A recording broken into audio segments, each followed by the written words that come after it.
तबलीगी रहनुमा अता ताड़र कहते हैं उनकी क़यादत ने उन्हें तहजीब और अच्छे अखलाक सिखाए हैं, साथ ही पुरअमन रहने का दर्स भी दिया है। वो तहजीब और अखलाक में है क्या, जरा आपको दिखाते हैं। जुर्रत कैसे हुई, आपकी हिम्मत कैसे हुई कि आप वज़ीर आज़म शहबाज शरीफ के सामने खड़े होकर तू तकरार कर रहे हैं। हमारी लीडरशिप ने हमें तरबियत दी है पुरअमन रहने की, अच्छे अखलाक दिखाने की, अच्छे अखलाक दिखाने की। हमारी लीडरशिप ने हमें तरबियत दी है पुरअमन रहने की, अच्छे अखलाक दिखाने की, अच्छे अखलाक दिखाने की, अच्छे अखलाक दिखाने की। लीडरशिप ने हमें तरबियत दी है पुरअमन रहने की, अच्छे अखलाक दिखाने की। अबे हराम जब बात करें, अबे हराम जब बात करें। हमारी लीडरशिप ने हमें तरबियत दी है पुरअमन रहने की, अच्छे अखलाक दिखाने की। इस सरदारी को लाड़ करना कराची, पेशावर और लाहौर की सड़कों पे ना घसीटा, अच्छे अखलाक दिखाने की।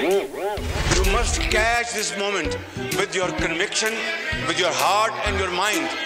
एक minute With your heart and your mind. एक ही मुद्दे पे 2 एफआईआरें काटी गई हैं, एक ही केस है, एक कराची में, एक इस्लामाबाद। बस सवाती साहब की एक मुद्दे पे 50 काट दी हैं, तो बस आप बस खड़े रहेंगे तो भाई ये होगा। और लेकिन इस दफा कौम जाग चुकी है, ये एक है बात। अगर देखें तो अगर पूरी कौम जाग गई है मगर बड़ा कम फर्क रह गया है बस अब। और सो मोटो के हवाले से मैं बता दूं, हमारे इस केस में भी सो मोटो लिया गया। हमारे केस में हम बाइज्जत बरी हो गए जब, तो अदालत ने सो मोटो ले लिया कि जी भाई नीचे के केस में जब आप बरी होते हैं या कुछ होता है तो सिर्फ नीचे के कोर्ट के बाद हाई कोर्ट में केस जाता है, एक अपील होती है, एक प्रोसेस है कानून का, उसके बाद सुप्रीम कोर्ट केस जाता है। ये नहीं हुआ हमारे केस में। सुमोटो हो गया कि जी ये इस केस को वापस से सुना जाए। एक इल्जाम लगाया, बड़ा शोर हो गया, पता नहीं क्या हो गया जी। इल्जाम लगाया कि एक इदारे के एक ब्रिगेडियर साहब ने रिश्वत दी है जज साहब को। हमारे केस में ना हमने रिश्वत दी है ना हमने ली है। हम इल्जाम ये कि एक ब्रिगेडियर साहब ने रिश्वत दी है एक जज साहब पे। अच्छा जी, कैसे आप ये कह रहे हैं कि कोई दूसरे जज साहब कह रहे हैं मैंने सुना है कि जी इसने रिश्वत दी है। वो जज साहब कह रहे हैं जी मैंने तो नहीं दी, मैं तो नहीं ली रिश्वत। अब वो जिस जज साहब ने ये कहा जी मैंने सुना है, उनके अपने कंडक्ट पे जो सुप्रीम जुडिशल काउंसिल है उन्होंने अपने कंडक्ट, उनको उस जज को उस कंडक्ट पे निकाला है कि वो आप उसी इदारे के खिलाफ कई कार्रवाइयाँ, स्पीचेस, चीजें कर रहा था उस वक्त, तो उनको उस बेसिस पे निकाला। अब उसकी उधर बात गलत थी, हमारे केस में सही थी।